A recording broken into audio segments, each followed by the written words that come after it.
Good evening, everyone.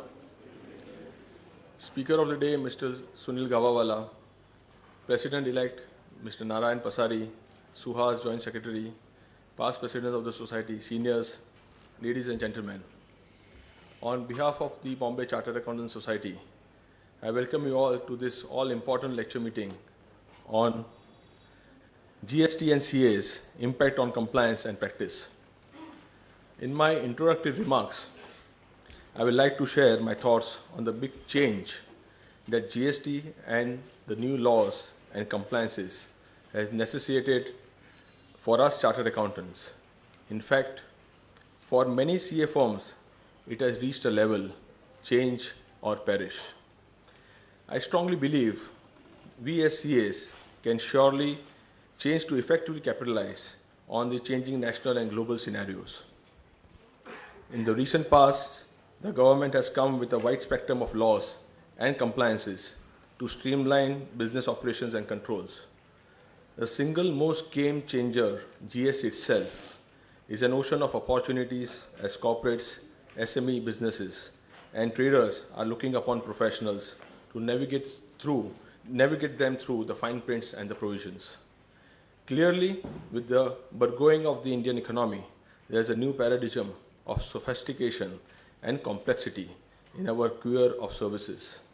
In this newly defined arena, we are now called to deliver incredible and awesome services.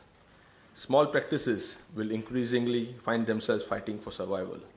We will all need to think big and even bigger. It's time to scale up. It's time for capacity building. To consolidate operations and boldly venture into uncharted territories.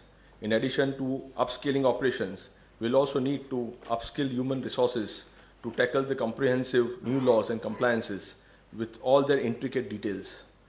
Mindsets, too, would need to be changed so that we are motivated and enabled to deliver consistently to higher standards with more demanding deadlines. Chartered accountants need to graduate to take up the mantle of trusted business advisors to their clients, staffed by committed, enthusiastic professionals with a high level of energy and integrity. We should be able to suggest constructive ideas within the realms of the legal framework and meticulous plans that will revitalize our client's business. And at the end, we should get a merciless performance appraisal from our clients by asking these questions. How did we perform? Are we pushing the limits? Are our suggestions path-breaking or middle of the road? I truly believe that we need to reinvent ourselves as chartered accountants.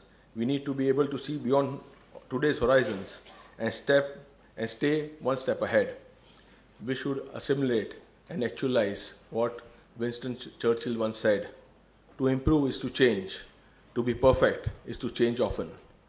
My dear friend and Vice President-elect Sunil will surely throw light on this change and the challenges and opportunities that GST has brought along with it.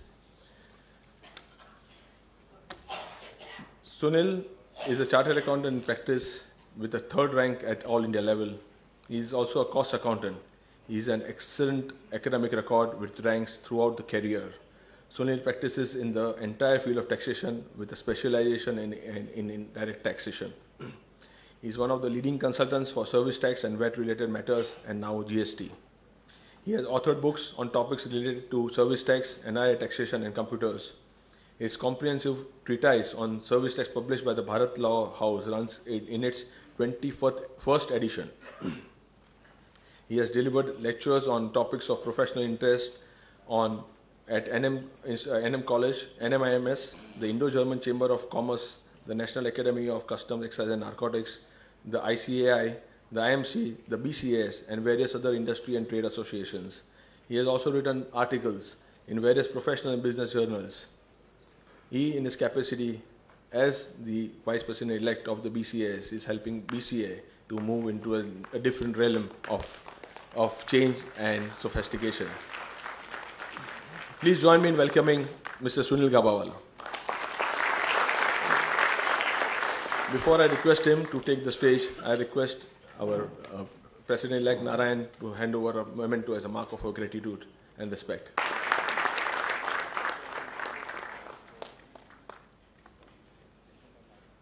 Sunil, please. Chetan Bhai, President, Narayan, President-elect, Suhas, seniors and friends. When I was coming here, there is a lot of rains and lots of WhatsApp is roaming around on this front. That the rain gods have also started their stock clearance sale on account of GST. So GST is now, I think, one of the most talked about topics, and we are just 3 days away from GST, and that's where all of us as practicing professionals, we've spent a lot of time in GST, but have we really set our house in order?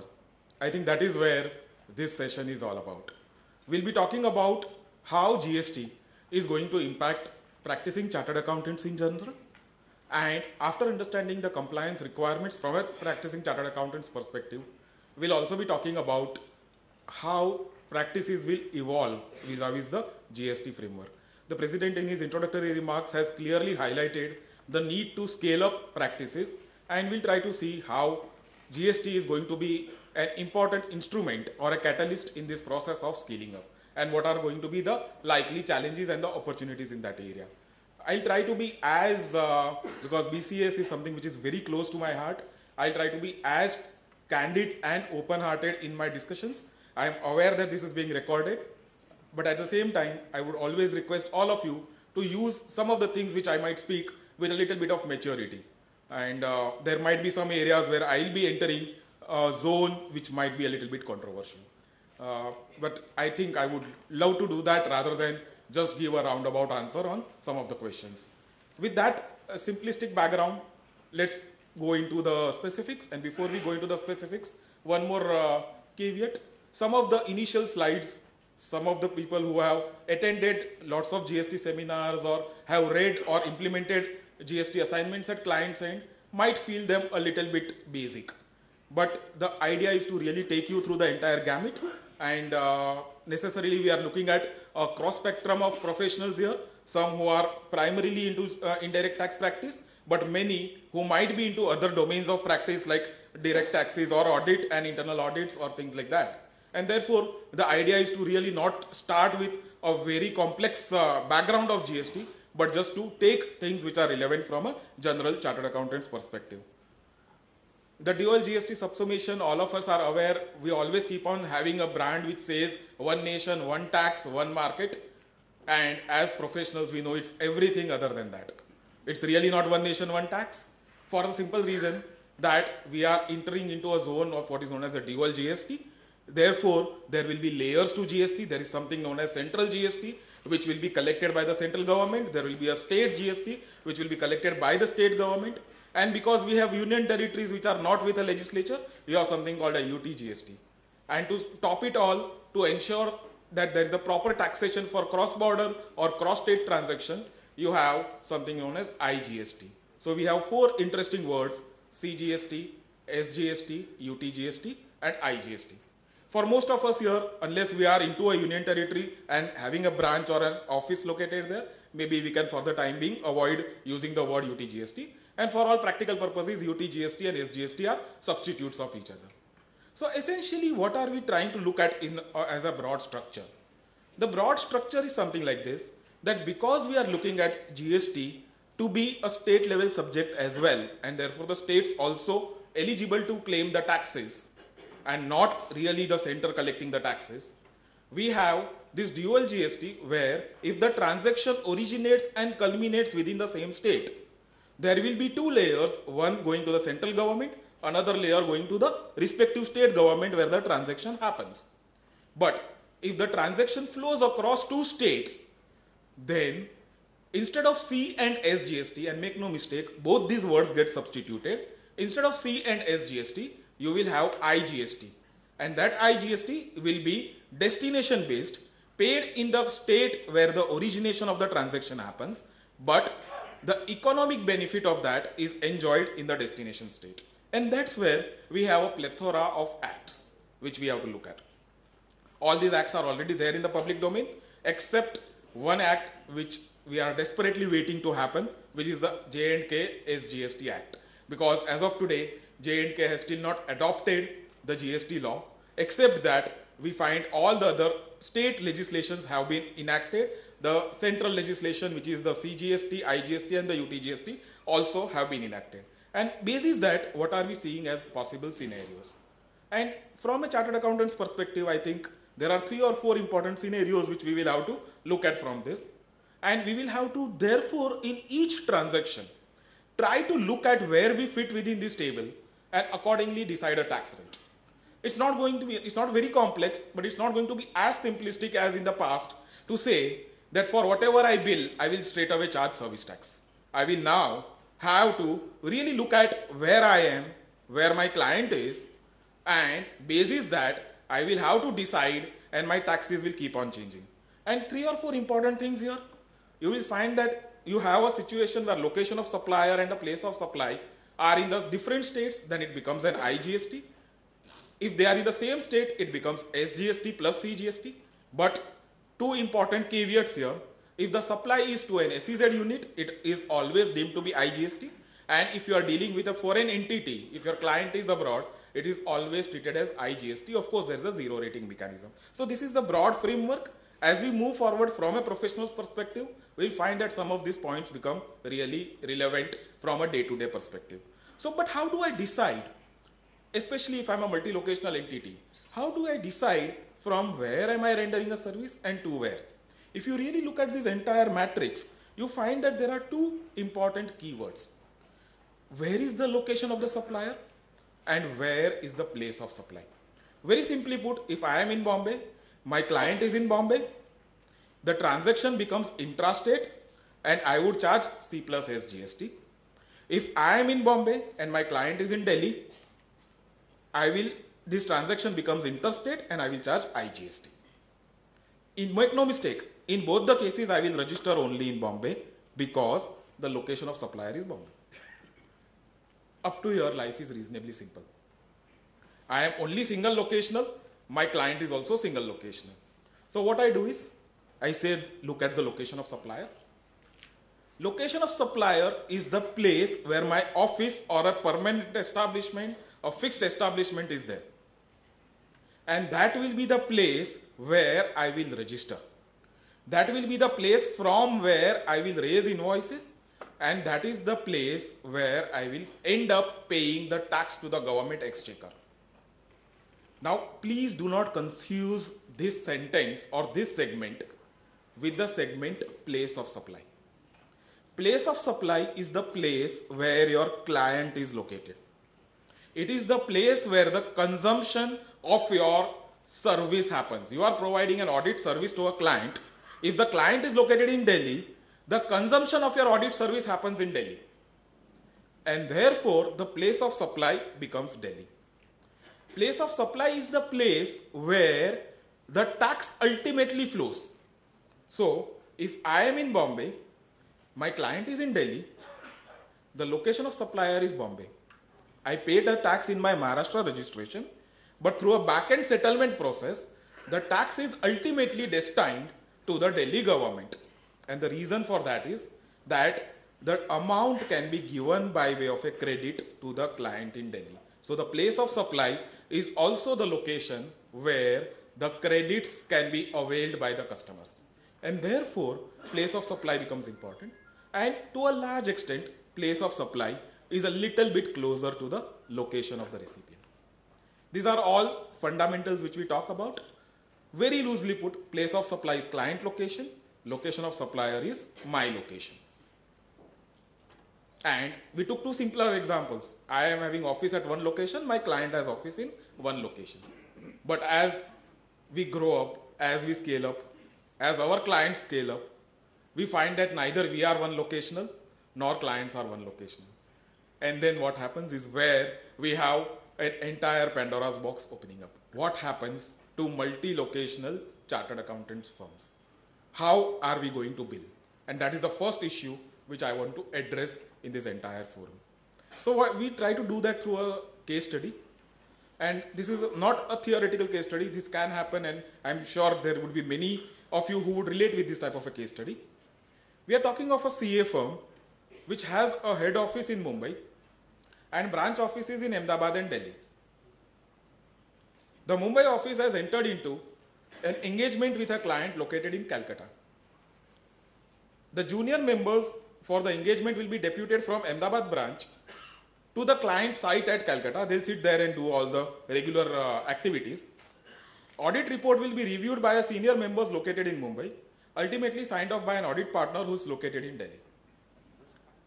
So here we have a case study where it's possible. I'm sure it's possible.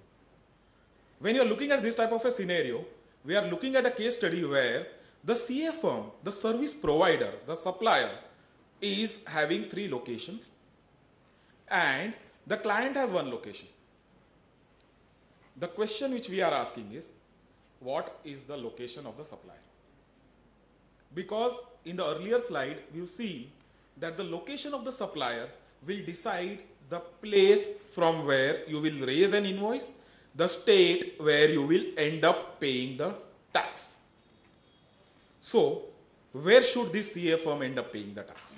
From where should it raise the invoice? That is the question which we are starting with, and this is a live question which we see many entities, and I'm sure even in your clients which are service providers, you might find a similar type of a challenge coming up. Let's look at it graphically how it looks. You can see there are 4 different boxes which you can see here. Ahmedabad, Mumbai, Delhi you are able to see. In the case study we didn't say that the CA firm has a branch in Calcutta, but somewhere we put Calcutta also here. And there's a purpose why it has been put in this slide. We have seen in many cases that people question whether a long-term activity undertaken at a site or at a client location, whether that can be considered as a fixed establishment. Because we are now going into concept of fixed establishment. So, just because my entire junior team throughout the year, maybe there is a earmarked area where they every day go and report and look at the activities there at the client location. Does that create a permanent establishment? That is the first question which we have to ask. A fixed establishment as understood under the GST law. And I would believe,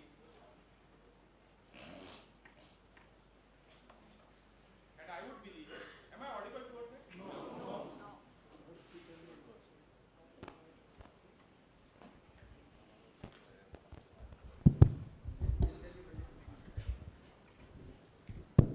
Is this better? Yeah.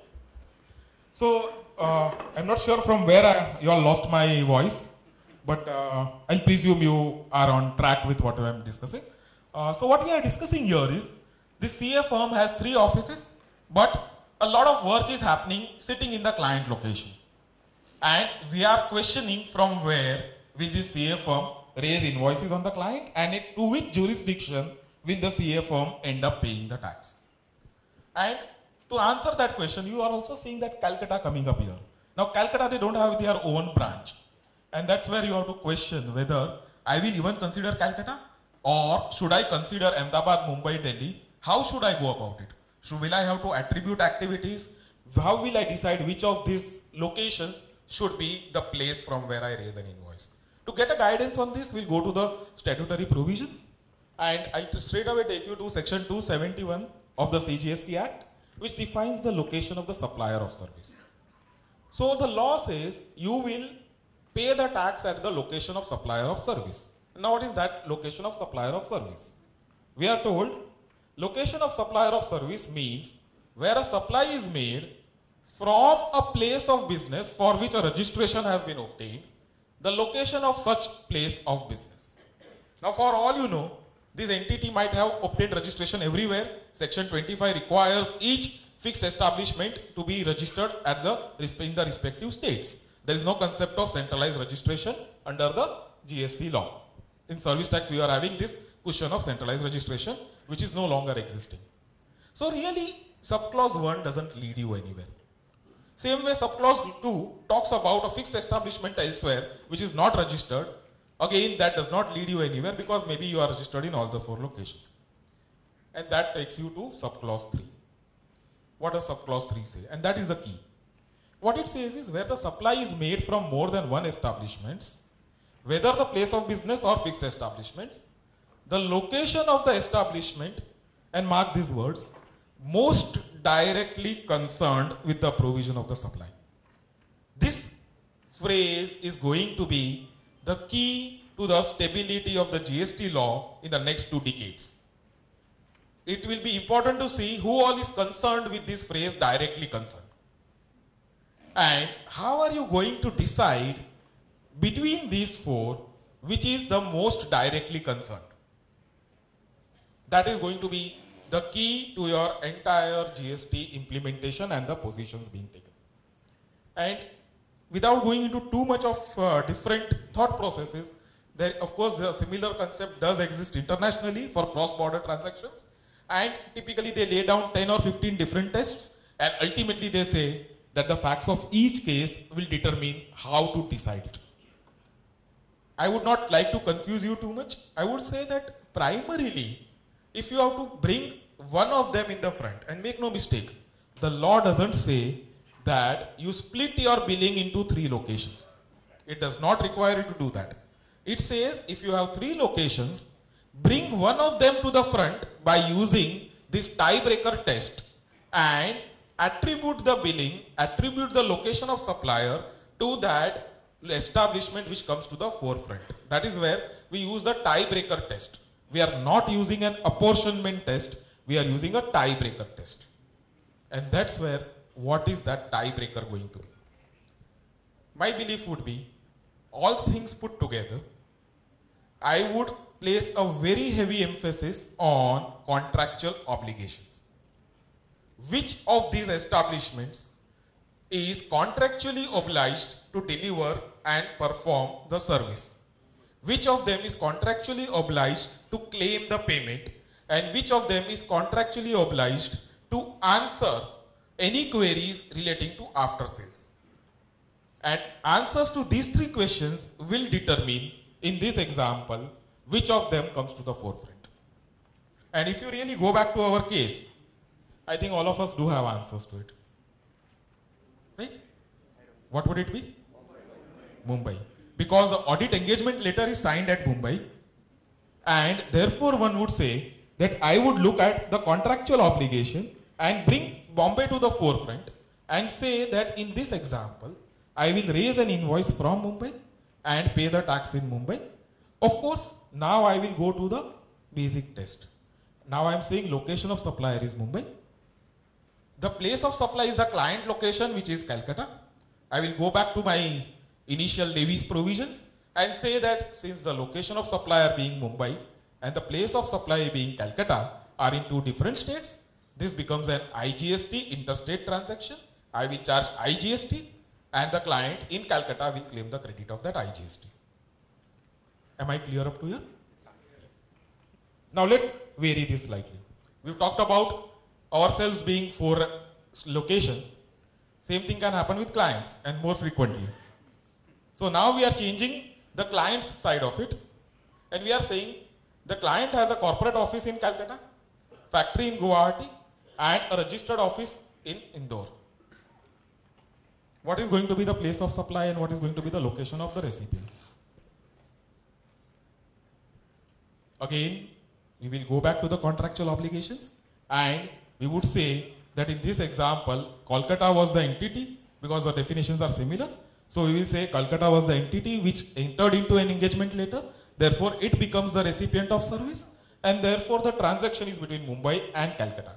Maybe Guwahati factory is to some extent a recipient of my service in terms of a beneficiary, but the primary recipient is going to be Calcutta. Now that is where we need to understand that there can be a distinction between a recipient of a service and a beneficiary of a service. The recipient of service is defined to be a person who is liable to pay a consideration for the goods or the services. And that is where we would say, in this example, because the engagement letter is issued by Calcutta, the Calcutta unit is going to be the person liable to pay, and therefore it will become the place of supply, and accordingly the IGST transaction will flow. Now when I am talking about all of this, do we therefore say that the other boxes which you see have no role to play? The answer is no. There is a role to play, because there is a deeming fiction which says that each of these establishments are to be treated as independent entities And there is one more deeming fiction which requires you to treat a supply of a service by one branch to another branch as a deemed supply, and it requires you to notionally cross-charge a value. And we'll come to the specifics of that a few minutes later, but for the time being, we'll park this issue at this point. And what it therefore brings about is, the state level law would bring about various types of opportunities and challenges, and a lot of this from a compliance perspective may be challenges. And the challenges range right from the fact that if you are multi-locational, your current service tax number changes from one to multiple. You will need to maintain multiple output taxes, multiple input tax credits. So while we say credits are fungible, the credits are fungible only within the state. It's now very clear, and lots of clarifications have been issued on this front. CGST of the state of Maharashtra cannot be adjusted against CGST of the state of Gujarat. So not only SGST, but CGST as well as IGST are not adjustable across states. Each of those three are adjustable only within the state, which basically means that while we are actually talking about one nation, one market, one tax, you are actually dividing the country into state-specific buckets.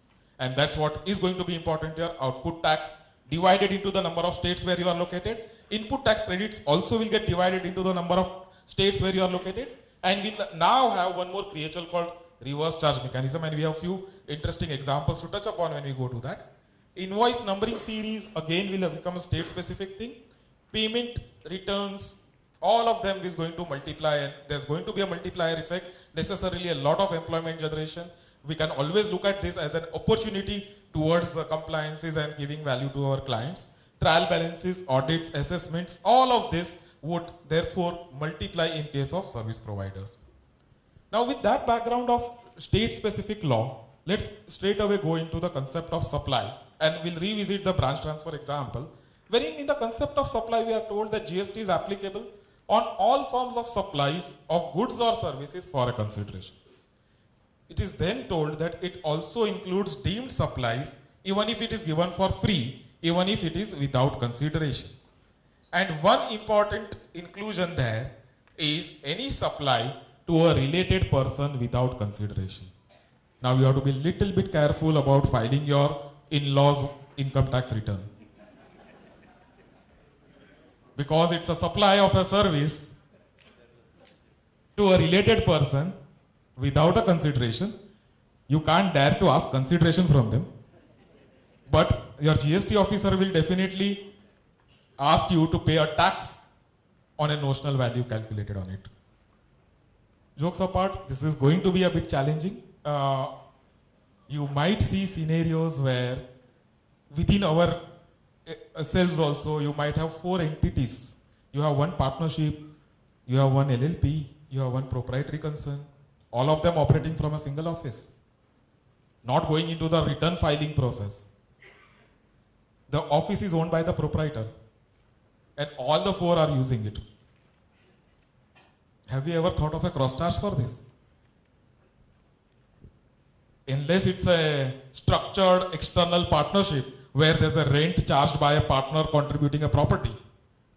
Do many non-proprietary firms, maybe family owned, father, son, 2 brothers, have they thought about this aspect? This is going to create a challenge.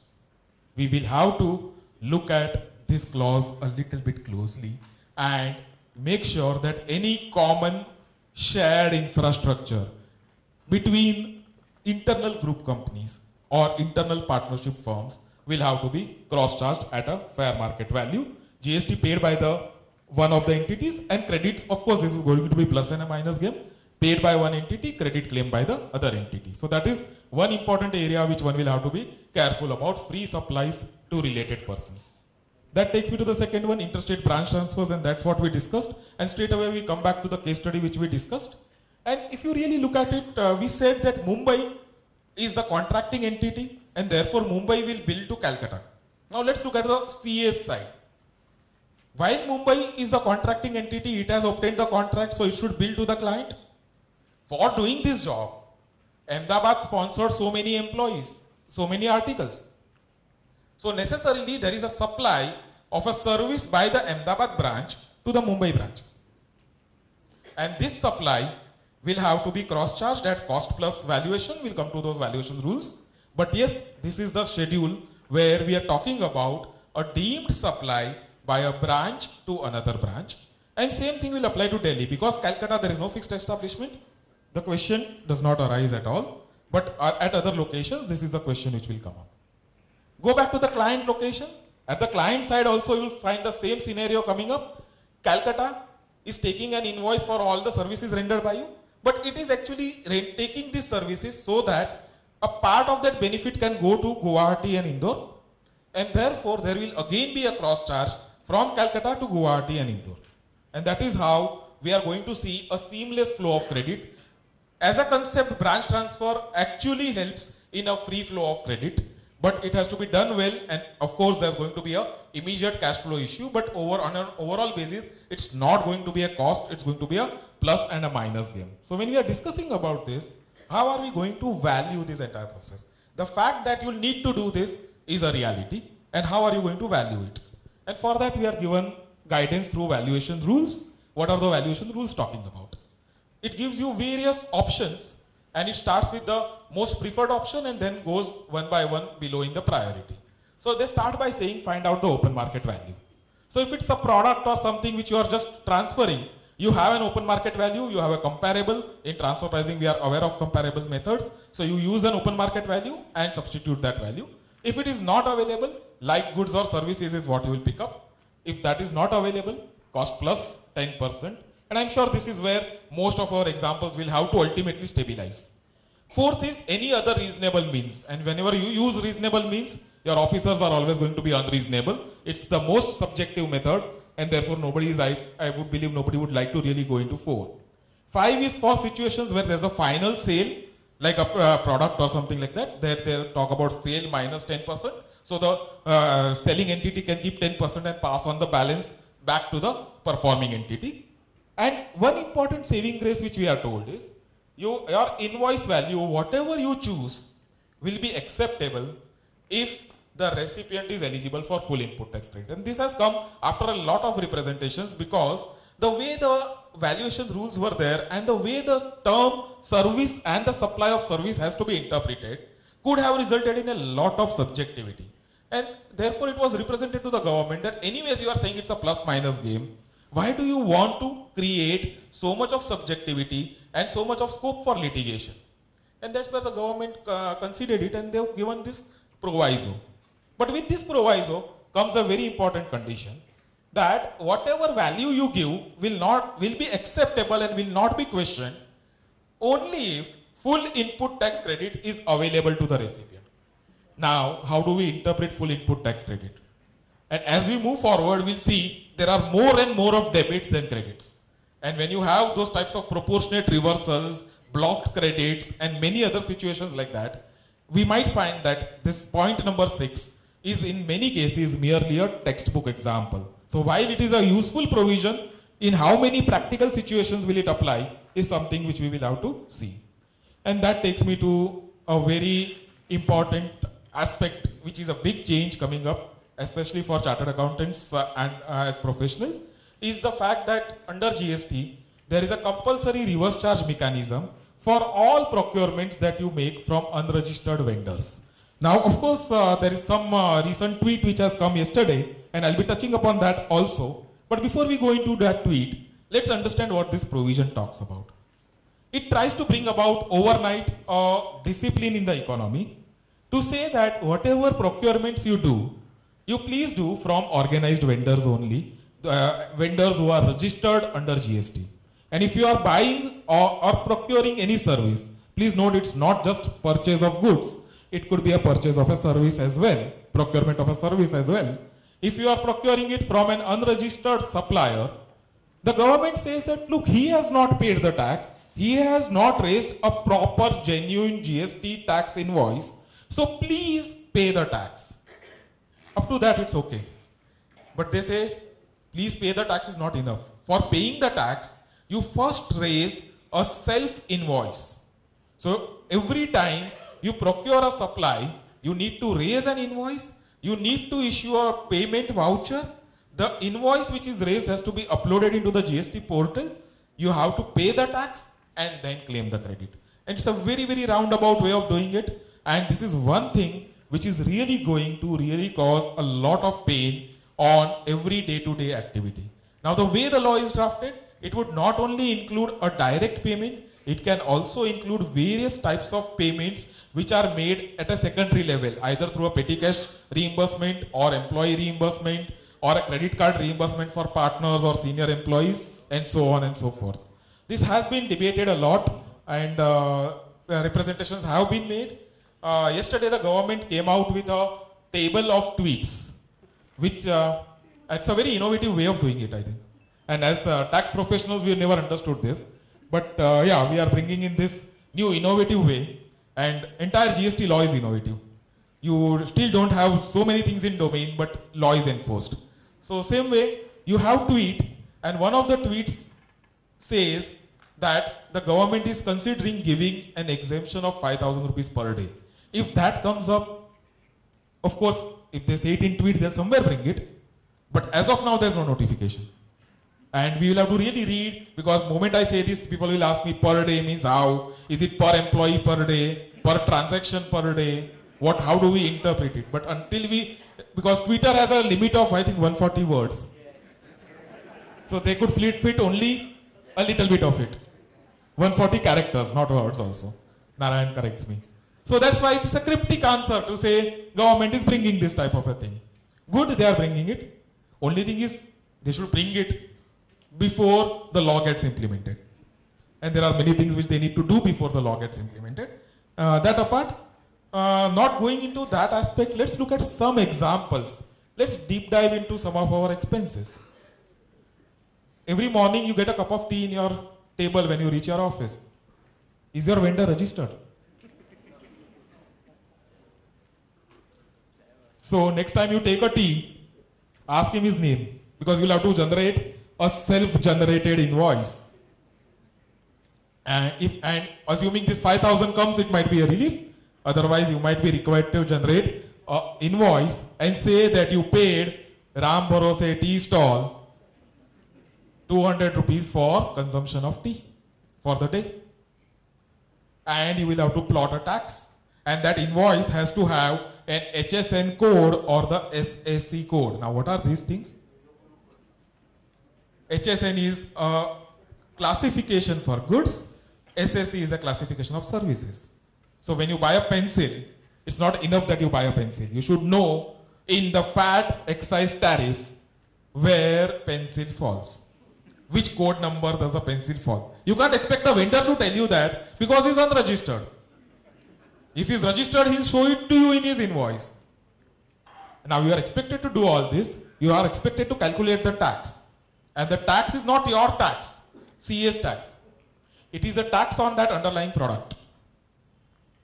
So that is refreshment. There's another area of refreshment. One is the tea which comes to your office. Your senior manager travels and he eats at some restaurant, and God forbid that restaurant is unregistered. So he gives a reimbursement bill, says that, look, I was on an official trip, so I'm incurring this expenditure. Yeah, you agree that you have to pay him, that's fine. But before paying him, please ask him, where did you consume it? Was there an air conditioner there? Because for restaurants, there are two rates of taxes. Non-air conditioned restaurants, you have to apply a 12% rate. And for an air conditioned restaurant, you have to apply an 18% rate. So these are the types of nuances which we are looking at. If this 5,000 comes, I'm sure most of us will find ways to make sure that it is below 5,000. That takes me to the next one. Conveyance. And that's one more important expense head. And if you look at conveyance, and again, conveyance is a very generic word. You have to actually go into the specifics. That conveyance could be a taxi or an auto rickshaw. Now, taxis and auto rickshaws, metered vehicles, are under an exemption notification. So you have to plot it as an exempted activity. Same applies to public transport like bus. But when it comes to railways, railways are registered SSCs. Same thing applies to airlines. So here, some cases it will be exempted activities, in some cases it will be registered. End of the day, you will not end up paying reverse charge mechanism. But keep this in mind, because when we go to the return filing process, you'll understand that you need to classify exempted separately than registered. And that's where you have to give the totals of each of these. So somewhere that becomes important. What happens to the files and the stationeries which you buy? What about the Xerox cost? Do we have bills from registered vendors for all of them? Just reflect that. Maybe just go back to your vouchers and check what is all of this. What about the minor repairs, maintenance happening in your office? Miscellaneous expenses. All of us understand what this means. We always go 2 steps ahead in helping our clients. We need to be very careful about it now. What will you put? What name will you put? And what is the description and the HSN and the SSC which you will put? Need to be very careful. Next is an interesting issue which came up, and luckily this, I was in 2 minds, lots of research which I did yesterday, and yesterday evening we got a clarification on the Twitter, and which luckily is in sync with what we feel. What happens to all the interns that we pay? They are not employees, or are they employees? That's a $1 million question which comes. And just to cut short the entire controversy, the interns are covered under the Apprentices Act, and under the Apprentices Act they are considered as employees, and that is also what the Twitter says, and therefore there is no requirement of any reverse charge mechanism on this front. Last one is a little bit tricky. Payment to CPE study circles.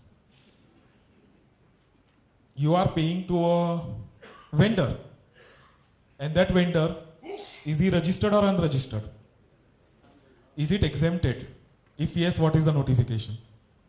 Perhaps we don't have answers right now. We might end up paying taxes from our own pockets unless the institute is able to get a very specific exemption for the CPE study circles. Otherwise, each payments that you make for a CPE study circle, or to that matter, even an institute seminar, you might end up, just go back and see whether they are charging service tax today. You will be surprised to find that they are not in many cases. And that's where you will end up, each of the expense items, you'll have to really go into detail and then take a call on what is taxable, what is not.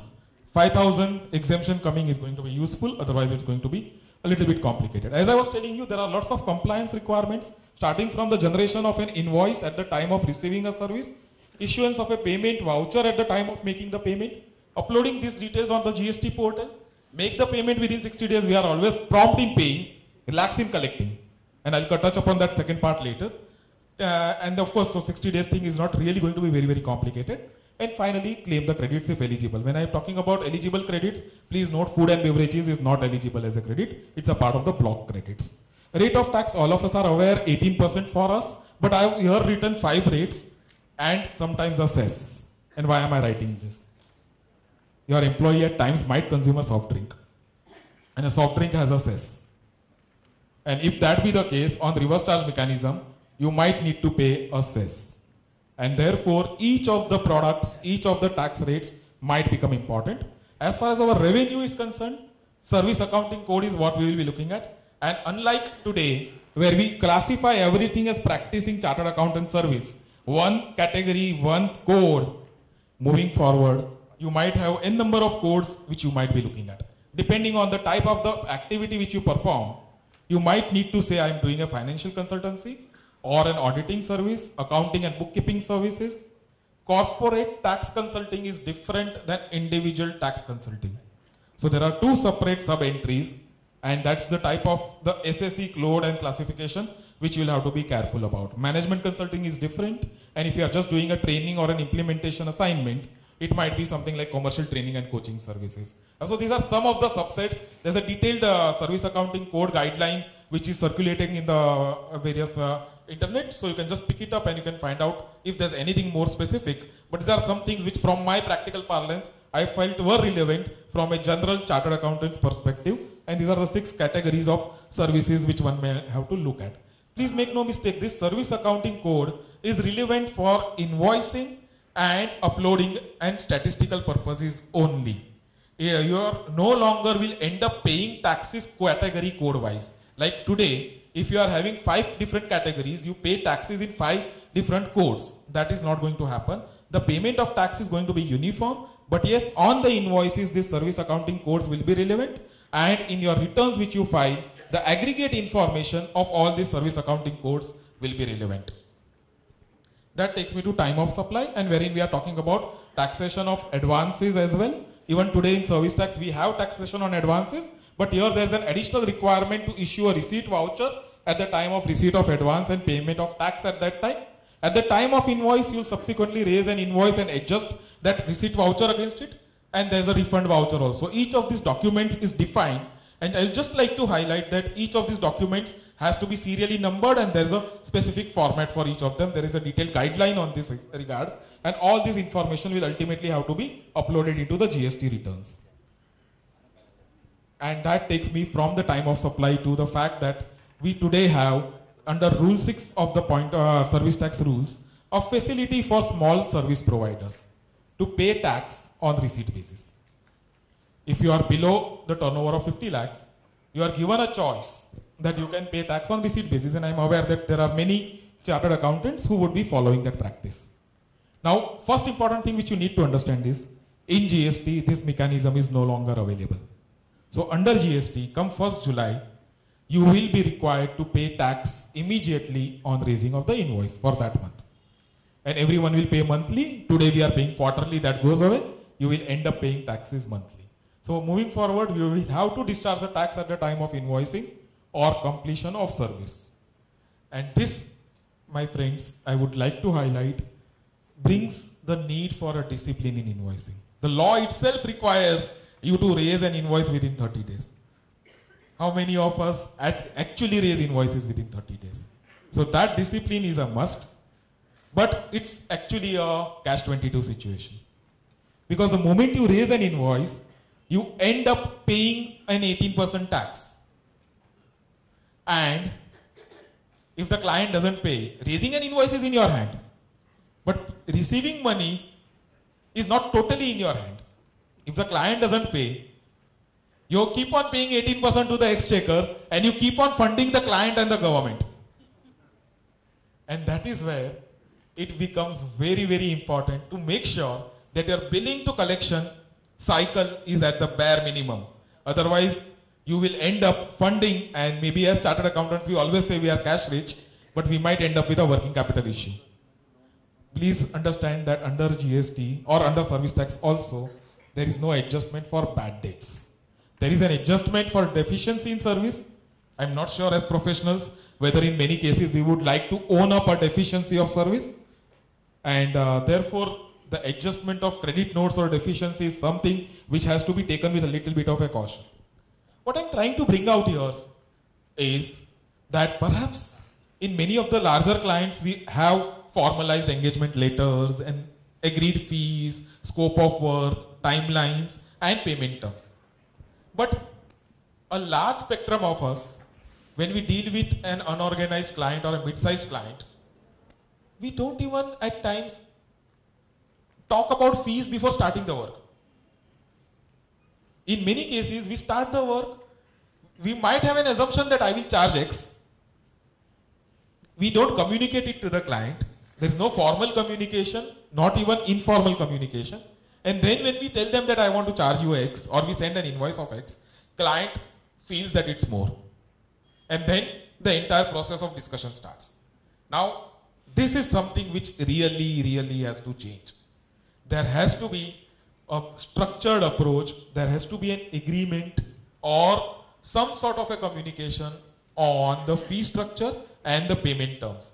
And that is what is going to really help in the long term. Otherwise, there's going to be a huge impact of cash flow which will come up in case of many of the professionals because of the movement from cash system to accrual system. Now, make no mistake, the movement from cash system to accrual system is only for the purposes of GST. The income tax law still permits you to pay income tax on cash system.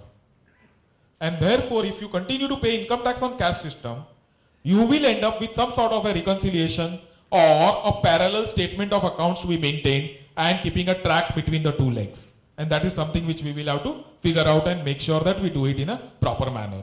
So that is one area which I just wanted to touch upon. Now when I'm touching upon this, I'm sure people would say that, okay, this is all moving forward. But as of today, I have accumulated debtors of 30 lakhs or 50 lakhs, which is not recognized in my books. On all of that, I have charged service tax, but I have not paid because I didn't get that money from the client. Now comes GST. What do? Do I end up paying that tax today? Or when do I pay? And what tax do I pay? These are, I think, some common questions which most of us as professionals would have. And the answer to that would lie in the fact that the services have been rendered in the pre-GST regime when the service tax law was applicable and the tax charged is service tax.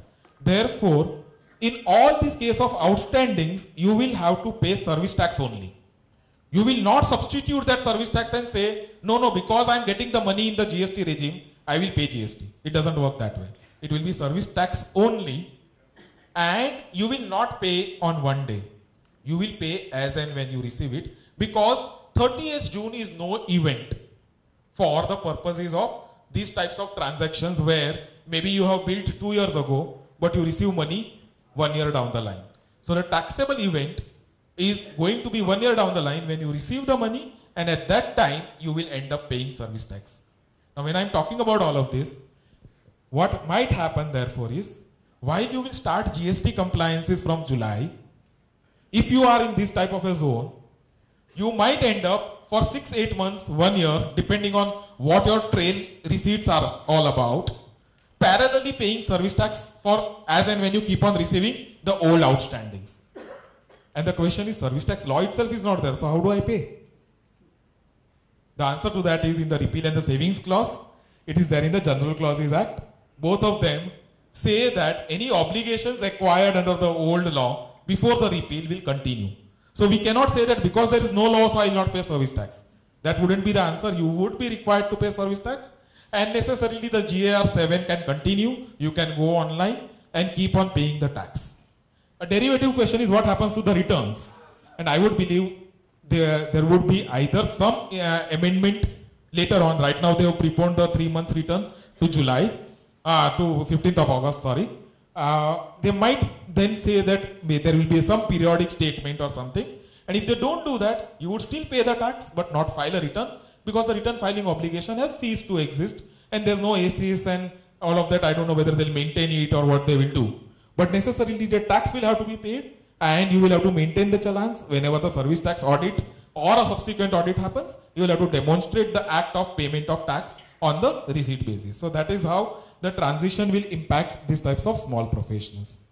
That takes me to valuation, and I already touched upon the aspect of pro bono services provided to relatives, and it's going to be challenging, including group companies where you might need to identify some arm's length pricing. There is a credit note concept. So once I raise an invoice, let us say we raise an invoice of ₹1,00,000 on the client, and I charge 18,000 GST, and I pay it up. Now the client says I'll pay you 50,000, and therefore there's a to and fro. As of today, we very conveniently adjust it under Rule 6.3 of the service tax rules. Under GST, the adjustment is through the concept of a credit note, and there are certain regulations on this credit note. The credit note for a particular financial year can be issued only up to the September of the next financial year. So again, we cannot have situations where both of us, after raising an invoice, don't agree for a reasonably long-term period. We are seeing situations where at times we keep on raising invoices. After 4 years also, client comes and talks about a one-time type of a settlement. Now all of that is going to create a challenge under the GST regime. So these are some areas which can create a difficulty, because you need to conclude the credit notes by the September of the next year. And of course the credit note will have to be linked with an invoice, and the lower adjustment which you are claiming in your output tax liability will have to be accepted by a reduction in input tax credit by the client. Most of the cases, the client's GST return will be filed by you, so on his behalf you will automatically accept your transaction. But otherwise, yes, there is a dependency on the side of the client to accept your reduction in the output tax. So that is one important thing which we need to bear in mind. Next is the exemptions, and I'm sure not many of us would go into it, but for the smaller ones who are keen on looking at this, just to highlight that there is a threshold of 20 lakhs, 10 lakhs for the special states, but generally 20 lakhs. But there's a fundamental change between the exemption scheme as is currently existing in service tax law and as proposed in the GST regime. In the current law, you can be registered under service tax and still claim the exemption if your turnover is below 10 lakhs. And I'll give you a live example. There are cases of people who have taken service tax number, let's say landlords, but their rent is only 50,000 per month. So what he will do is he will claim the exemption because his turnover is less than 10 lakhs, and he will keep on filing 2 half-yearly nil returns, wherein he will show the turnover, show the exemption under the notification, and say balance 0, so I am not required to pay the tax. Please note that facility is not available under GST. Under GST, if you are registered, you will compulsorily collect and pay the tax. Registration and exemption don't go hand in hand. And that's where we come to the next point, that if I am already registered under service tax today, how is it going to happen? And all of us have done a lot of exercises on this. Most of those numbers have got migrated. Those who have not are in the process and struggling to do that over the next few days. But yes, there is a process of auto migration of SSCs.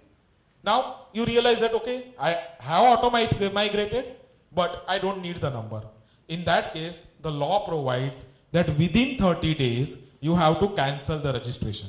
For yourself as well as any of your small clients, please check this very well. If many a times what will happen is, and in service tax also we've seen this happen, people change address from, let's say in the South Mumbai to somewhere in the suburbs. And at that time they get one more number. Initially it was ST001, then they get ST002. They feel that ST001 would have got cancelled. And they don't do anything. And 5 years down the line, somebody wakes up from ST001 and says, look, Mr. X, you have not filed returns for 5 years. Now please file returns and cancel. Many times you have applied for cancellation and they've slept over it. Nothing has happened. These are all live examples which we are facing. Right? So in these types of scenarios, then they say, now you pay the late filing fees and then apply for cancellation or apply for a discretionary waiver and things like that. And we all know what discretionary waiver means. So when you are moving into GST regime, make sure that this auto migration is not there. Each of these clients, check their PAN number and check their status of GST registrations. If you are given a registration by the portal, make sure that you either comply with the new law or apply for cancellation within 30 days. So by 30th of July, please make sure that if you don't want a number, apply for cancellation. Otherwise, after 3 years, they'll say that all the exemptions are invalid. You are required to pay REWARD, reverse charge mechanism, and then pick up a huge bill, and now you have a monthly late filing fee. Till now, we had a half-yearly late filing fee. Now we have a monthly late filing fee because your returns itself is on a monthly basis. So the stakes can at times become, multiplier can be a reasonably high number. So you have to be a little bit careful on this part. The next important aspect is this exemption of 20 lakhs is not eligible even if you do a single rupee of interstate supply. So I'll give an example of a chartered accountant who has a practice. He's a content and a retired chartered accountant. He does a practice of 12 lakhs a year. And he says, I don't want to go into GST. Fine, up to that it's okay because he's below 20 lakhs. He is entitled to say that. But the next year, he gets one friend from Gujarat and he says, please file a return for me. And he charges 500 rupees to that friend in Gujarat for filing the return. Now for that transaction of 500 rupees, the location of supplier is Maharashtra, the place of supply is Gujarat, it becomes a interstate supply, and a 500 rupee of an interstate supply will disentitle this chartered accountant from the basic exemption limit, and he is required to register himself. So you have to be very, very careful that you don't fall into these types of praise. Of course, composition, most of us are aware that it's not applicable to us, but I just thought I'd highlight that it's meant only for traders and manufacturers and restaurants, not meant for us as service providers. Place of supply rules, for us it's going to be the general rule. Classification as B2B or B2C is going to be important. Wherever our customers will share their GST numbers with us, it will become a B2B transaction and we will be obliged to transfer the credits to their account. And if it's it's a B2C transaction like an individual or a salary return, it's going to be an aggregate amount which will be uploaded. While that is generally true on the expense side also, a couple of things on the expense side, hotel credits, if I'm traveling outside the state, I may not be eligible unless I'm registered into that state. So that is one area which does pain us a little bit. That takes me to input credit. And the whole objective of GST is input credit. And when you look at this provision, you'll see that it's more of discredits than credits. There are multiple conditions which need to be satisfied before you can really claim the credit. You should have received the goods or services. You should have received a tax invoice and pay the vendor within 180 days. All of this is in your control, you'll do it. You should ensure that the vendor should have paid the tax.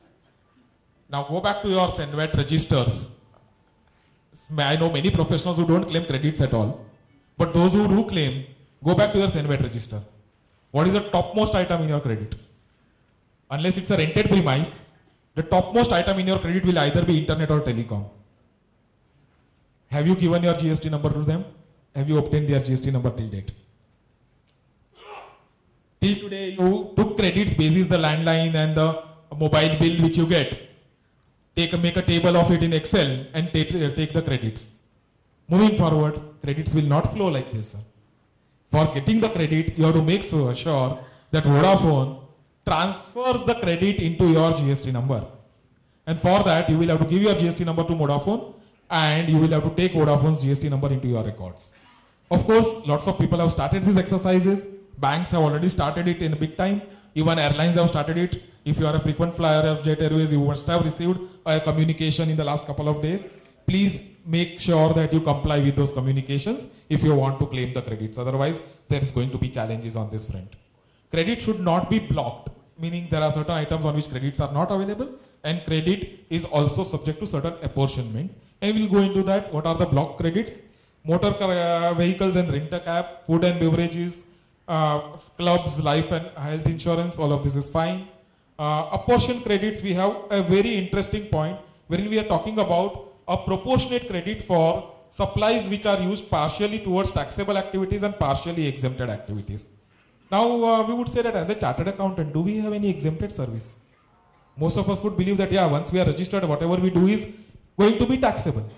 And when I say taxable, please also understand supplies to SEZ is also treated as taxable service for the purposes of GST credit. It does not result in an expense of reversal.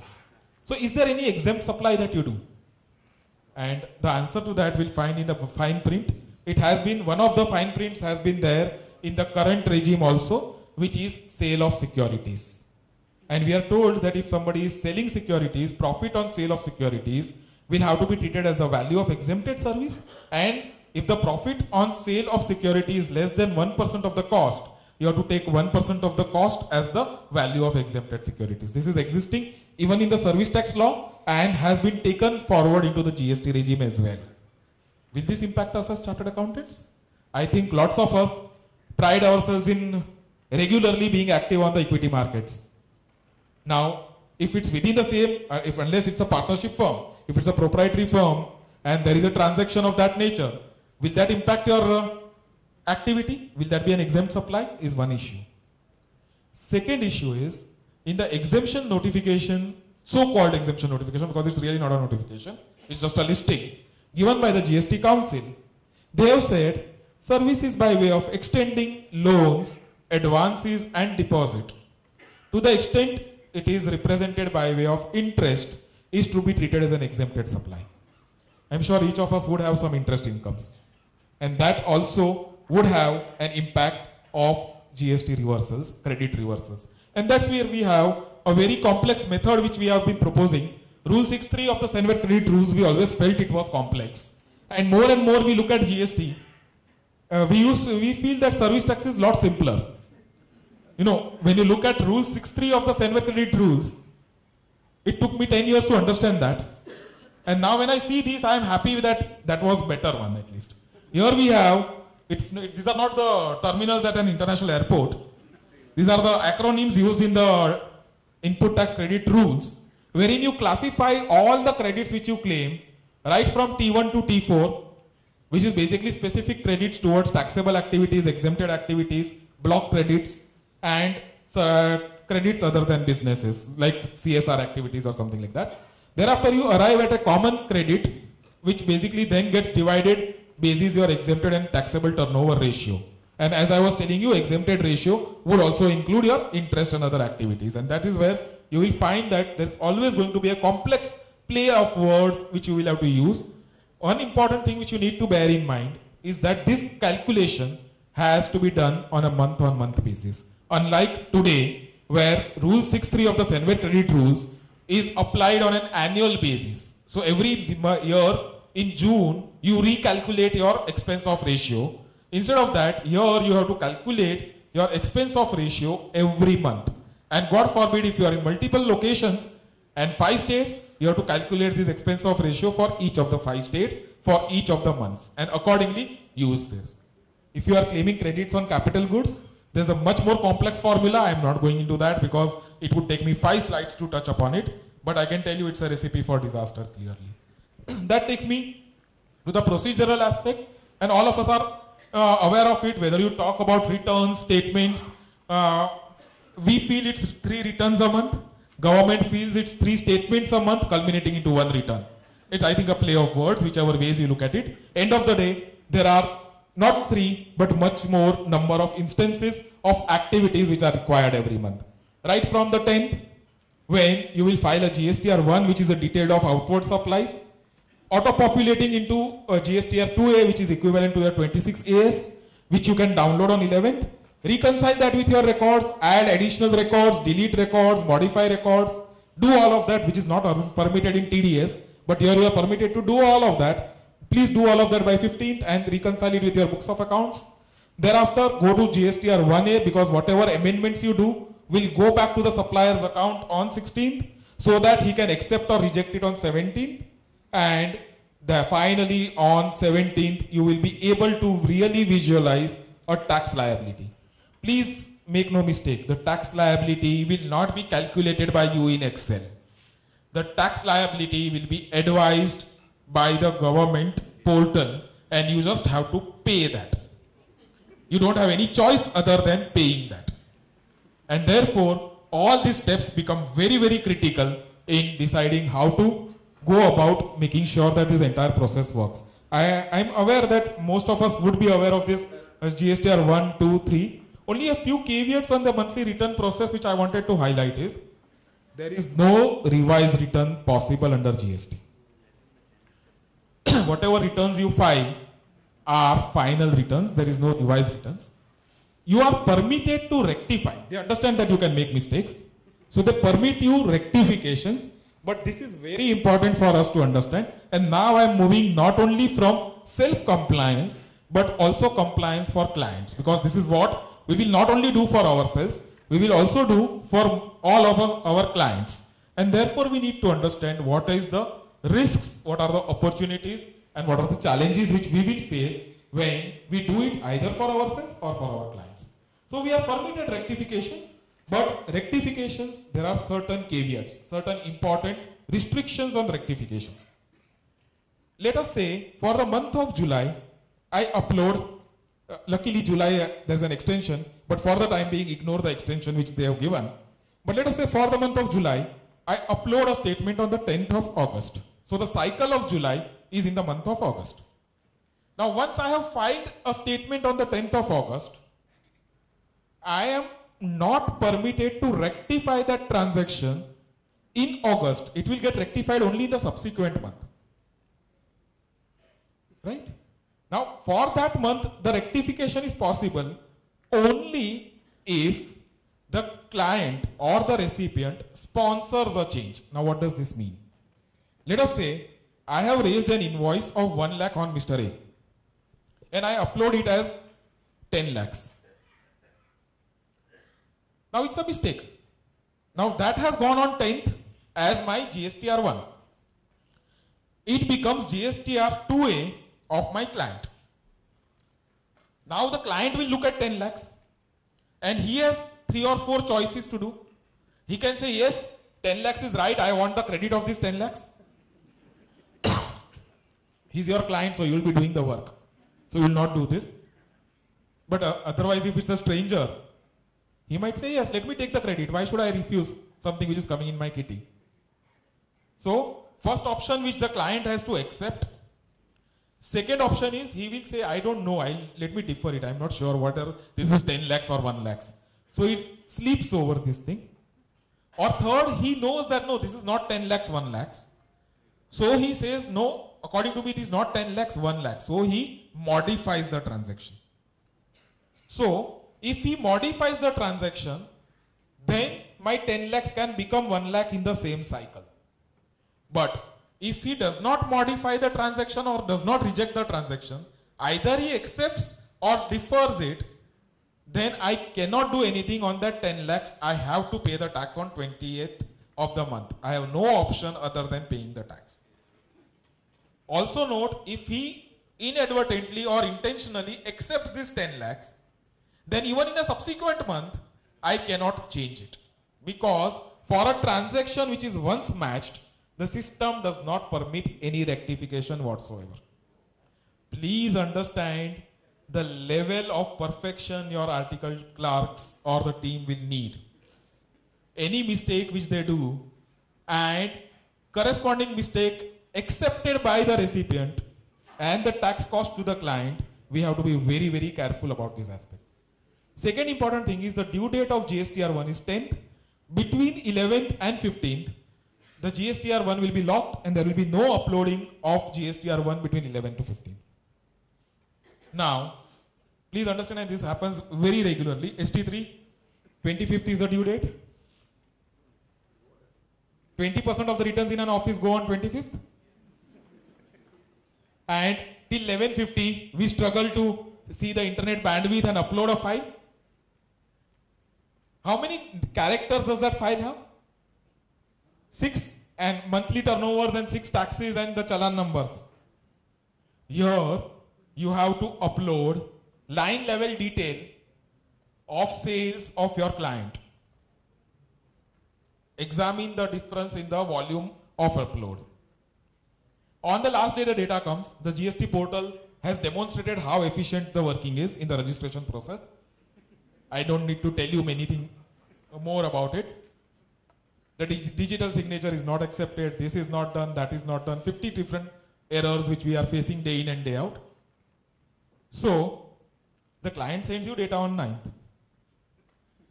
You try your level best, you are not able to upload it on 10th. It could have happened in the ST3 also in some cases, right?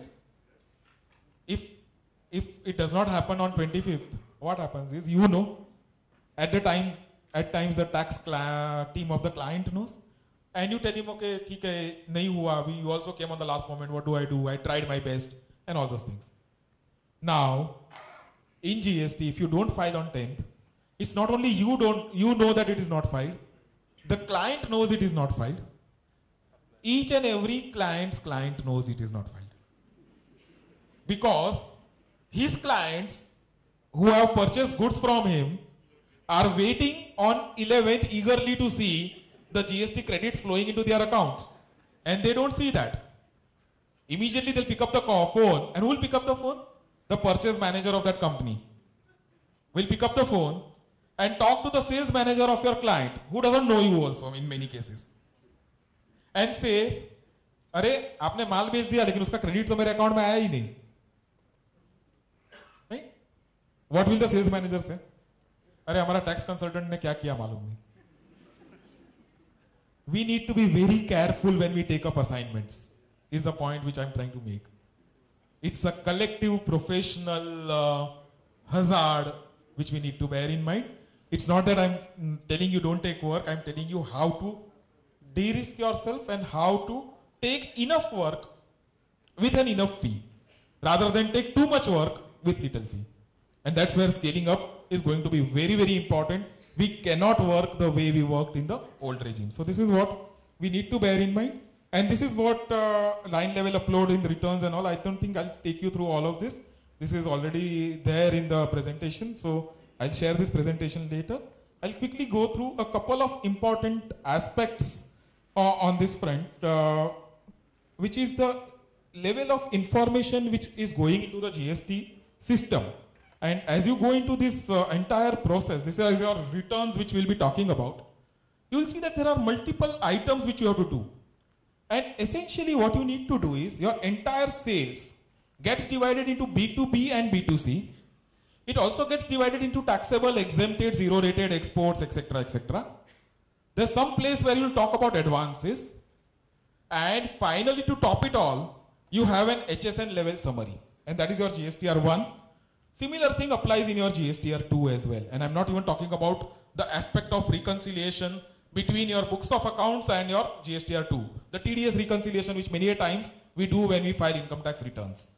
So all of this is not going to be just a simple thing of picking up a taxable turnover, applying an abatement, or applying a rule 2A, and then saying this is reverse charge and doing a total of it. So this is one important thing where we need to really estimate the timelines and the overall comfort on what we are doing. And that's where I think it's going to be important that on a regular basis, because end of the year, you will also have to end up doing a GST audit. Just like we have a tax audit, under GST, there is an independent audit to be done by a chartered accountant. So you might need to do a three-way reconciliation of a turnover, wherein you will match your financials, which is your sales registers and the revenues which are flowing in other accounts, with the GSTR uploadings in terms of outward supplies and adjustments. Now these adjustments are important because if you skip an entry in the first return, you are not permitted a revision of the first return. You will show it in the second return. And therefore, in a month-on-month basis, this will be a reconciliation adjustment. And finally, inventory level HSN summary will have to be kept in mind. And therefore, a detailed reconciliation might be required on this front. Now, in that background, I will just take 5-10 minutes giving some of my thoughts on overall indirect tax practice. Of course, it's going to be an area which is exciting and a long-term area of practice. And I think there are 5 or 6 broad baskets within which one can really look at. And I think we are at a position where we can really, there's a huge demand for quality professionals in this field. And we had this wave coming up in service tax. This is a much, much bigger wave. And those who are interested should definitely consider actively indirect tax practice. And in that, I think there are 4 or 5 broad baskets which one can look at. One is the advisory area. I can tell you there's a huge one-time need. There's just not enough professionals. Of course, you'll need to develop skill sets to understand the business models. Direct tax practice is fundamentally different from indirect tax practice. More importantly, there are frequent changes in law. Most of those changes are through circulars, or now the new fashion is FAQs and tweets and press releases. For example, TDS not being implemented has come through a press release. Now, the law says something and a press release says we want to keep TDS and TCS in abeyance. Now, to what extent will that press release override everything else? New principles of legal interpretation will have to be developed on each of this front. As far as compliance is concerned, I think what's going to be very important is balancing of roles, risks, and rewards. And there's a balancing of 3 R's. I have a detailed chart explaining that a bit later. It will have to be more and more technology driven. And GST and of course the network and the systems and all is going to be very important. Even for a chartered accountant practice, it's going to be more technology dependent. There will be less department interface and therefore it's going to be more an office type of an activity as far as compliance is concerned. Lots of people are talking about outsourcing opportunities in GST. I would think yes, that technology again will be the key driver. There will be a need to be a lot of volume and a lot of people skills will be required because it's ultimately going to be a lot of people doing small activities on a day-to-day basis. As far as audit is concerned, we many a times do not understand the risks involved in audit. The detailed reconciliation and the confirmations which are required in the GST audit, we need to be very clear, and we need to be clear whether this risk and the timelines and the fee structure are marrying with each other. Litigation, of course, is going to be an exciting area, but it's going to be onerous to keep track with 30 states, having their own circulars, notifications, litigations and judgments coming from each of those areas. And of course, at some stage, there will be a competition from legal fraternity because there's only up to the tribunal that one can practice on this front. So this is where I think is the gamut of different options as an indirect tax practice.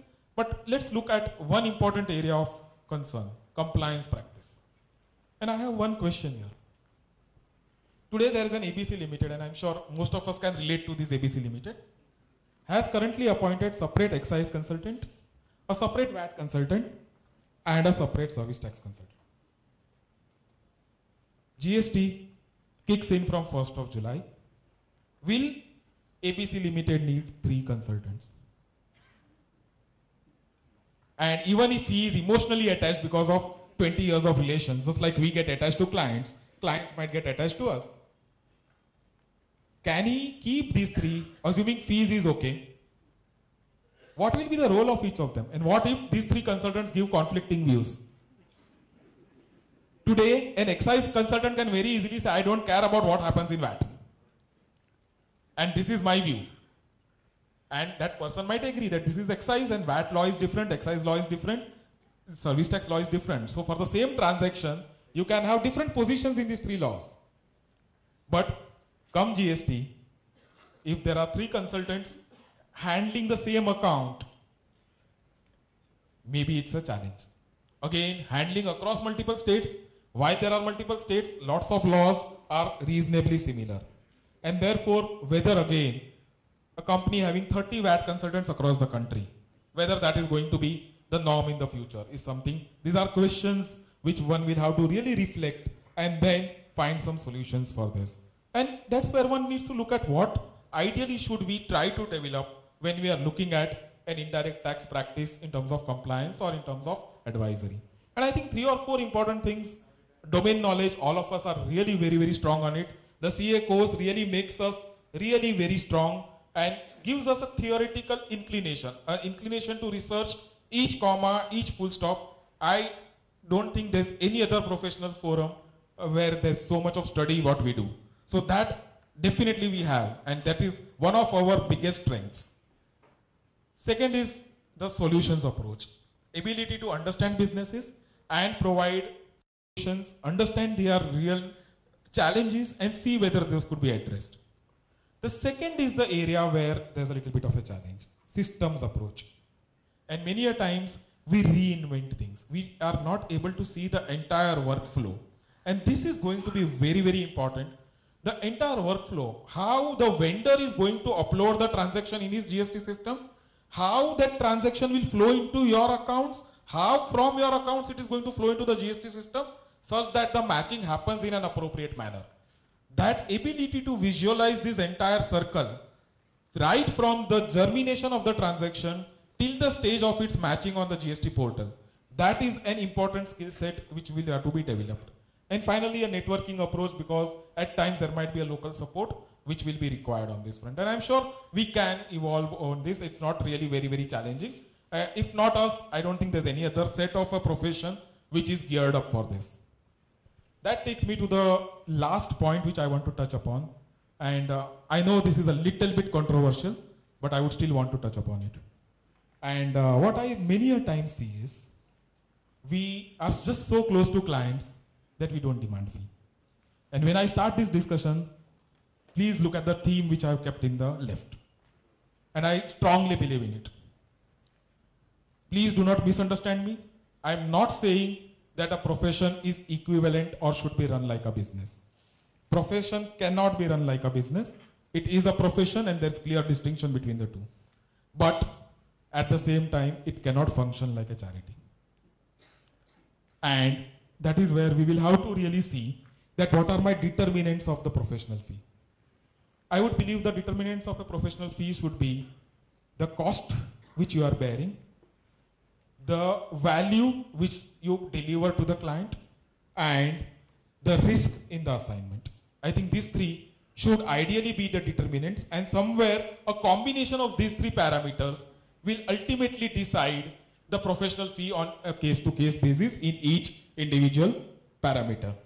So let me just look at the GSTR 1, 2, 3 and let's look at the process.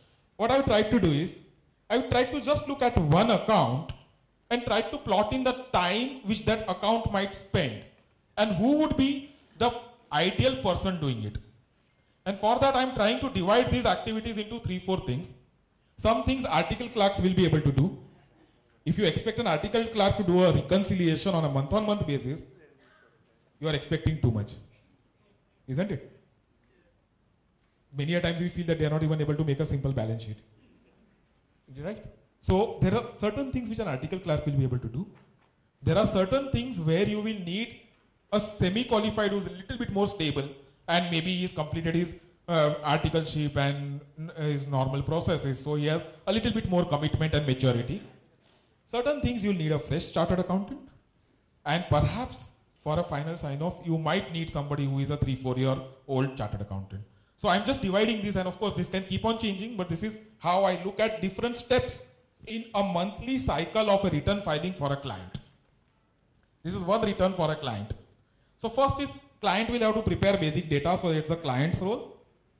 Basis that data, you will prepare his turnover, that this is my turnover from sales, this is my turnover from services, this is my commission, this is my interest, which is an exempted income. That determination of turnover will necessarily have to be done by a chartered accountant, and for a moment, let's assume it takes 2 hours to do that. Now, doing that is not enough. Now, your sales will have to be divided. इसमें B2B कितना है, B2C कितना है, B2B का line level data क्या है, B2C में large, B2C में small, interstate, exports, that stratification of data, maybe once you have decided कि ये चीजें लेना है, तो उसको टुकड़ा बनाने का काम एक semi-qualified को आप दे सकते हो. So that is a semi-qualified role. उसके बाद एक summary of HSN. ये जो बनाया आपने पूरा, उसको एक HSN का summary बनाना पड़ेगा. Again, a semi-qualified or a chartered accountant, you can't expect an article clerk to understand the complex HSN classifications and the interpretations. Thereafter, we are talking about a 3-way reconciliation. The example which I gave, that one side you have a financials, one side you have a GSTR data, and one side you have an HSN summary. So you have done all those 3 things. Now you have to make sure that all these 3 marry with each other. Necessarily, I don't think a fresh chartered accountant would be able to do this. You might need a little bit of a mature chartered accountant, so I'm putting a senior CA. Maybe initially he'll need more time, then slowly, once he institutionalizes his processes, these timelines might cram. Taxation of advances, complex thing, go and scrutinize your debtors accounts, what are the advances in them, plot it up and then calculate the taxes on that. Again, a semi-qualified or a chartered accountant's role. Finally, filing of GSTR1 and uploading, which is the article's role. Then comes expense credit. So that is your GSTR1, that is 10th. We are still on the 10th, first phase of the return.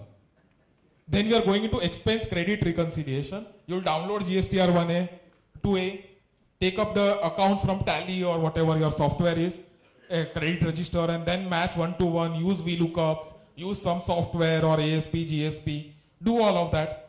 Maybe semi-qualified might be able to do it. Maybe you'll need 3-4 hours in one assignment. Once you do that, there will have to be a decision on this reconciliation item कि उसको क्या करना है, accept करना है, modify करना है, reject करना है. वो सब decision semi-qualified या article नहीं ले पाएगा. उसके लिए CA will have to talk to the client. So that is where we put a role of a CA. Uploading of RCM line level details. आज आप एक GTA का payment करते हो. You make a single payment on behalf of the client, or you just calculate it in Excel and give him a figure and he makes the payment. Now you have a line level upload of GTA. So if there are 500 line items, each of the line items has to be uploaded on the GST portal and it has to be fed in a particular manner. So who's going to do that? You'll have a SQA supervising an article doing that process, around 3 to 4 hours job. Whether it is eligible, not eligible, and then take a decision on credits. Again, not an article's cup of tea. Client or a chartered accountant needing some time on that. That will ultimately finalize your GSTR2, which is on the 15th of the month. 16th, you will again download a GSTR1A. Few line items there, therefore less time. But yes, if somebody sponsors that you have missed uploading an invoice, you will need information on that. So that is where article can download it. And then thereafter you take a decision on what is to be done. And again then expect the article to upload the finalized GSTR1. That would result in finally paying of the tax and finalization of GSTR3. Once you do all of this, you also keep in mind that there are 2 aspects. One is, while all of this is happening, the input tax credit rules has n number of reversals. If you don't pay within 6 months, you have to reverse. Then you have this question that if the person does not upload, there's a reversal. Then there's a proportionate reversal if you are using some goods in some another area. Exempted goods, there's another reversal. So somebody will have to keep a track of all these reversals which are happening, recredits of reversals happening. And I don't think that's an article's cup of tea. And then overall review and advisory on this entire aspect. maybe a 3 to 4 hour job. So this is what a typical mid-sized client will entail in terms of your time involvement of different layers of your organization. Now, if this is the time, and if we go to the cost matrix, what we've tried to do is, we are looking at a cluster of around 48 to 50 clients. And we are saying that if you have a cluster of 50 clients, some small, some large, you will need at least 4 articles or semi-qualified assistants. One article cannot handle more than 12 clients per month. 12 is also an overstatement. Right? Fresh chartered accountants, at least 2. 1 senior chartered accountant. I plotted some indicative numbers, and they can keep on varying, but I'm just giving you a guideline of how you may like to look at it. And we are saying that approximate manpower cost on a very, very conservative basis might be 2.5 lakhs per month. And if you look at a general industry standard, you might assume that your manpower cost should ideally be 40% of your gross receipts. And if you are going into that zone, with this cluster of 50 clients, you have to look at a monthly revenue of 6 lakhs if you have to be viable in the long run. Right? Now this is what we are broadly looking at. Of course, you can't have 6 lakhs divided by 48 or 50. So what you can do is you can divide your clients into ABC, the larger ones and the smaller ones, and try to find some matrix on them, and then find a different charge rate per month per client. But this is what we will have to really look at in an overall matrix. Perhaps the larger clients around 40,000 per month, or mid-sized client around 20,000 per month, and the smallest of the clients, we may not be able to work at something lower than 6,000 or 7,000 per month. Now this is where I think there is a paradigm shift in the billing practices. I am aware 50% of the professionals bill clients annually. Now that perhaps will have to change, because the moment you convert this into an annual number, you end up by saying, I'm going to charge you 5 lakhs per annum. I'm not sure how many clients would immediately agree on that. So that is where there is going to be, when you are talking about this, the numbers may look big, but please bear in mind you are moving from 2 ST3 returns to 37 uploadings with a much more elaborate activity involved in it. And that is where I think the cost, and that's where we'll have to look at marrying this cost with the value. And I think one important thing to drive a value or derive a value is occasionally learn to say no. This is a very important thing which we as professionals have never learned. We need to learn to say no. And always remember a simple math which says 50 into 20,000 is always going to be greater than 200 into 44,000. Now that is the basic math which you should always bear in mind before you really go into it. Just last dimension, which is the risk. We talked about professional fees. We shared it is cost, value, and risks. And risk, I just highlighted one part. A single day delay at your end will be proclaimed across the world. It will be broadcast across the world. And then the question is, who is it to blame? And that's where I think as profession, we will really have to scale ourselves up, really take it up, learn to say no, learn to demand a particular minimum fee standard, and provide a qualitative service to the client. Thank you very much for a very patient time.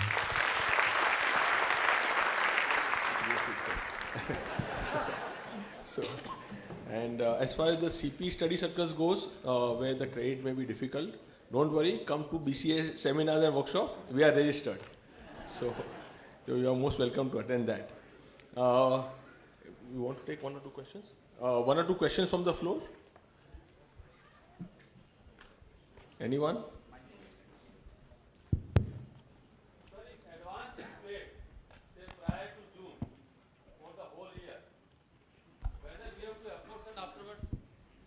For example, suppose I have paid rent in advance in the month of April for the whole year under the service tax regime? No problem. There is a section 142, some subsection of that, I don't recollect the subsection, which says that if you paid tax under the old regime on advances, service tax, then no GST is payable on the supplies made after the June. So you don't need to worry, service tax has been paid and that's the end of it. Service tax is not paid on that. He has paid, because advances are liable for service tax. I presume it has been paid, right? Then he was required to pay service tax, no?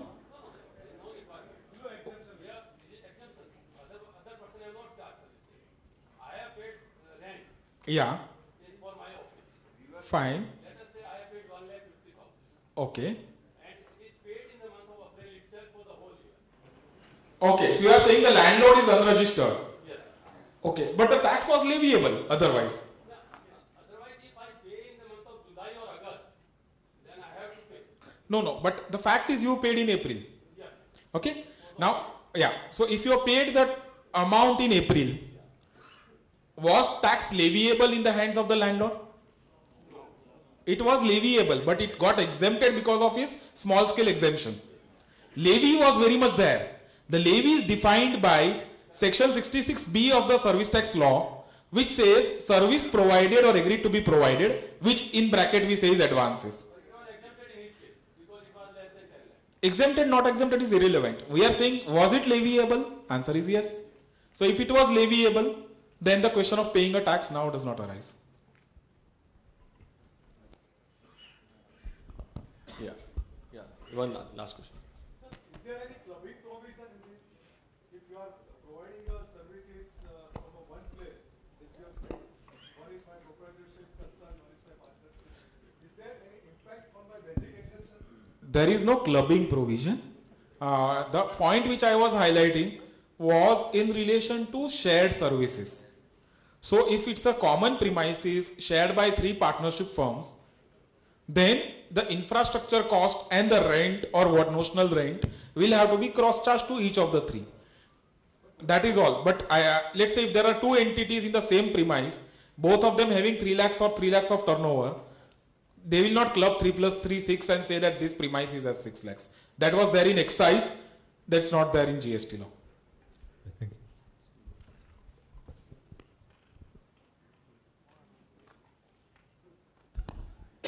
May I request Suhas to propose a well-deserved vote of thanks and make a few announcements? My colleagues on the dais, seniors and friends, there are 2 important programs announcements. The 3rd batch of GST training series will be held at BCAS Hall from 13th of July to 15th of July. So please enroll yourself at the earliest. Secondly, on 5th of July 2017, that is Wednesday, there will be a lecture for your article students for understanding the new syllabus and whether to continue with the old syllabus or the new syllabus. It will be at BCAS Hall and the speaker will be Shri Nihar Jambusaria. So please inform your article students and tell them to attend the important lecture. BCAS has sent mail to all the members to inform their GSTIN number so that we can take our system forward for the purpose of GST preparedness. So please do the needful at the earliest. Now coming to the pleasant task of proposing a vote of thanks to our colleague Sunil. We are 3 days away from the biggest statutory event in the history of India, maybe including J&K also. Sunil, we understand the work pressure, what you must be going through, but still you are here. We understand that you are not fully fit, you are unwell, but still you are here standing before us for more than 1.5 hours. And without showing a slight this thing of that you are unwell.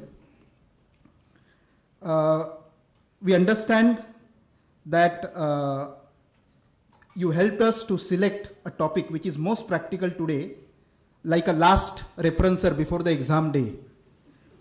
And this is only and only your perpetual commitment and eagerness to share your expertise with the members as always. And all of us, we should thankful to him for his valuable time.